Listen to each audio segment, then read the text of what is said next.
नमस्कार, आप देख रहे हैं दैनिक रेडियो। आइए एक नजर डालते हैं सुर्खियों पर। संसद में हिंदू समाज को लेकर राहुल गांधी का आया बड़ा बयान। हरियाणा सरकार के कारण आयुष्मान चिरायु कार्ड से बंद हुए इलाज। T20 वर्ल्ड कप की टीम ऑफ द टूर्नामेंट बनी टीम इंडिया। किस किस को मिली जगह। 25 राज्यों में भारी बारिश का रेड अलर्ट हुआ जारी। फ्रांस के संसदीय चुनाव में पिछड़ते नजर आए राष्ट्रपति मैक्रों। आइए अब देखते हैं खबरें विस्तार से।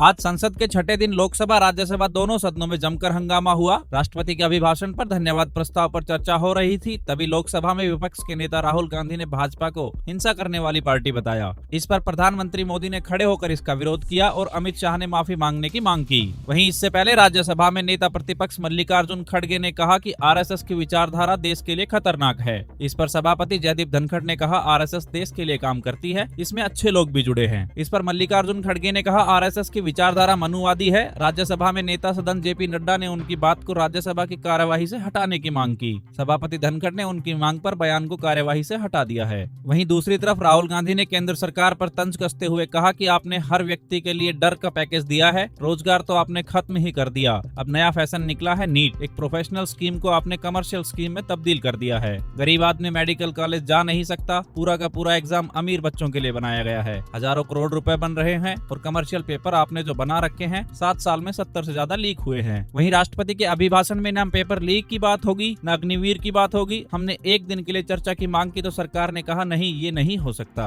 आइए देखते हैं अगली खबर। हरियाणा के प्राइवेट अस्पतालों में आज से आयुष्मान भारत चिरायु हरियाणा कार्ड से इलाज बंद हो गया है। बता दें कि सरकार द्वारा पेमेंट रोकने पर प्राइवेट अस्पतालों ने ये फैसला लिया है। इससे मरीजों को काफी दिक्कतों का सामना करना पड़ रहा है। वहीं प्रदेश में 1,30,00,000 से अधिक आयुष्मान चिरायु कार्ड बनाए जा चुके हैं। इनमें से 90 लाख कार्ड धारक सुविधा का लाभ भी ले चुके हैं। बता दें कि हरियाणा में आयुष्मान योजना के पैनल में 600 से अधिक प्राइवेट अस्पताल आते हैं, जिसमें करीब 200 करोड़ रुपए का सरकार पर बकाया है। इनमें से 20% केवल हिसार जिले के हैं। इंडियन मेडिकल एसोसिएशन का कहना है कि सरकार जब तक राहत नहीं देती, डॉक्टर कार्ड धारकों का इलाज नहीं करेंगे। वहीं स्वास्थ्य मंत्री डॉक्टर कमल गुप्ता ने डॉक्टरों से अपील की है कि वह इलाज बंद ना करें। उनकी समस्या का समाधान सरकार कर रही है। 15 जुलाई तक उनकी समस्या दूर कर दी जाएगी। जानकारी के लिए बता दें कि प्रदेश में 1,30,00,000 कार्ड धारक हैं। इनमें चिरायु हरियाणा के तहत 74,33,548 कार्ड और आयुष्मान भारत योजना के तहत 28,89,000 कार्ड बनाए गए हैं। वहीं योजना के तहत प्रदेश में लगभग 9 लाख मरीजों के इलाज के लिए 1130 करोड़ रुपए से अधिक के क्लेम दिए जा चुके हैं। पिछले दिनों 90 करोड़ का क्लेम खातों में ट्रांसफर भी किया गया था। सरकार की इस योजना का लाभ उन परिवारों को मिल रहा है जिनकी परिवार पहचान पत्र में वार्षिक आय 1,80,000 रुपए तक है। जानकारी के लिए बता दें कि आयुष्मान योजना के तहत अस्पताल में भर्ती होने की स्थिति में कोरोना, कैंसर, गुर्दा रोग, heart attack, dengue, chikungunya, malaria, घुटना व कूला ट्रांसप्लांटेशन, बांझपन, मोतियाबिंद समेत अन्य चिन्हित गंभीर बीमारियों का फ्री इलाज किया जाता है। आइए देखते हैं अगली खबर। आईसीसी ने T20 वर्ल्ड कप 2024 के लिए टीम ऑफ द टूर्नामेंट की घोषणा कर दी है। टाइटल जीतने वाली भारतीय टीम के 6 खिलाड़ियों को इस टीम में आईसीसी ने जगह दी है। स्टार बैटर विराट कोहली को इस टीम में जगह नहीं मिली। वहीं रनर अप रही साउथ अफ्रीका की टीम का कोई भी खिलाड़ी टॉप 11 में जगह नहीं बना सका। वहीं एनरिक नोरख्या को 12th player of the tournament चुना गया है। टीम इंडिया से रोहित शर्मा ने इस वर्ल्ड कप में अपनी विस्फोटक बल्लेबाजी से टीम इंडिया को शानदार शुरुआत दिलाई और साथ ही भारतीय कप्तान टूर्नामेंट के दूसरे टॉप स्कोरर भी रहे हैं। ऑस्ट्रेलिया के खिलाफ उन्होंने 41 गेंदों में 92 रन की विस्फोटक पारी खेली थी।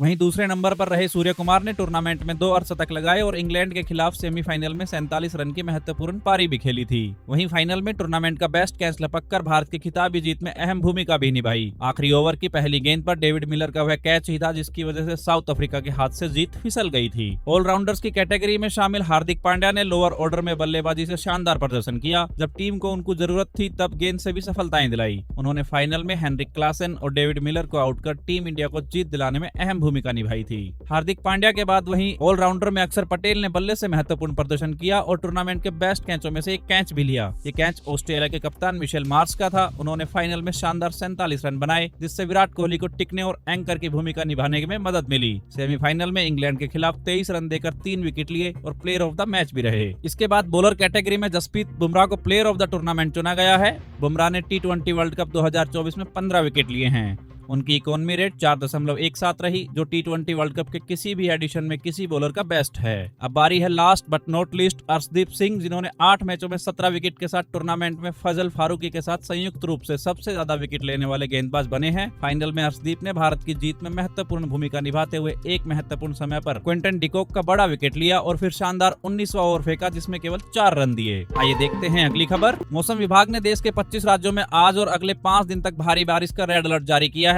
इनमें राजस्थान, उत्तर प्रदेश, मध्य प्रदेश, उत्तराखंड, हिमाचल, पंजाब, हरियाणा, गुजरात, महाराष्ट्र, दिल्ली, बिहार, झारखंड, दक्षिण और नॉर्थ ईस्ट शामिल हैं। मौसम विभाग ने बताया कि मानसून अब देश के करीब सभी राज्यों में पहुंच गया है। अगले 3 दिन में यह राजस्थान, पंजाब और हरियाणा के बाकी बचे हिस्सों को भी कवर कर लेगा। जून में देश भर में 165.3 मिलीमीटर की जगह 147.2 मिलीमीटर बारिश हुई है। यह सामान्य बारिश से 11% कम है। वहीं रविवार को महाराष्ट्र, बिहार, राजस्थान, गुजरात, हरियाणा, उत्तर प्रदेश, उत्तराखंड, मध्य प्रदेश, नागालैंड, मणिपुर, मिजोरम, अरुणाचल प्रदेश समेत कई अन्य राज्यों में भारी बारिश हुई, जिसके चलते गुजरात में सूरत, भुज, वापी, भरूच और अहमदाबाद की सड़कों पर पानी भर गया। बता दें कि दक्षिणी पश्चिमी मानसून निकोबार में 19 मई को पहुंच गया था। केरल में इस बार 2 दिन पहले यानी 30 मई को मानसून पहुंचा। इसी दिन नॉर्थ ईस्ट के राज्यों में भी कवर कर लिया था।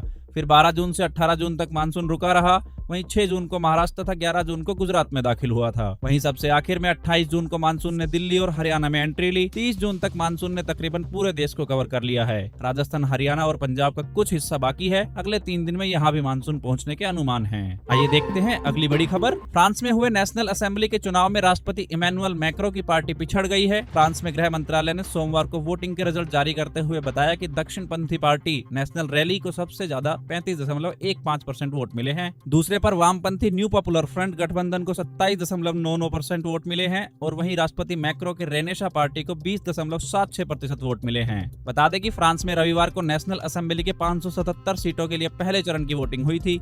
अब दूसरे चरण की वोटिंग 7 जुलाई को होगी। दूसरे चरण में केवल वही उम्मीदवार खड़े हो सकते हैं जिन्हें पहले चरण में 12.5% से ज्यादा वोट मिला हो। फ्रांस की नेशनल असेंबली में बहुमत के लिए किसी भी पार्टी को 289 सीटें जीतना जरूरी है। फ्रांस की संसद का कार्यकाल 2027 में खत्म होना था, लेकिन यूरोपीय संघ में बड़ी हार के कारण राष्ट्रपति मैक्रो ने समय से पहले ही इसी महीने संसद को भंग कर दिया था। दरअसल हकीकत यह है कि मैक्रो का सरकार गठबंधन के सहारे चल रही थी। उनके गठबंधन के पास सिर्फ 250 सीटें थी और हर बार कानून पारित करने के लिए उन्हें अन्य दलों के समर्थन से जुटाना पड़ता था। फिलहाल संसद में दक्षिणपंथी पार्टी नेशनल रैली के पास 88 सीटें हैं। अमेरिकी न्यूज चैनल CNN के अनुमान लगाया है कि दक्षिणपंथी पार्टी NR दूसरे चरण की वोटिंग के बाद 577 सीटों में से 230 से 280 सीटें जीत सकती है। वहीं वामपंथी NFP को 125 या 165 सीटें मिल सकती है और मैक्रो की रेनेसा पार्टी और उनके गठबंधन को महज 70 से 100 सीटों के बीच में ही मिलना संभव है। नेशनल असेंबली के चुनाव में यदि मैक्रो की रेनेसा पार्टी हार भी जाती है तो मैक्रो पद पर बने रहेंगे। मैक्रो ने यह पहले ही कह दिया था कि चाहे कोई भी जीत जाए वे राष्ट्रपति पद से इस्तीफा नहीं देंगे। ये थी आज की बड़ी खबरें। आप देख रहे थे दैनिक रेडियो। नमस्कार, धन्यवाद।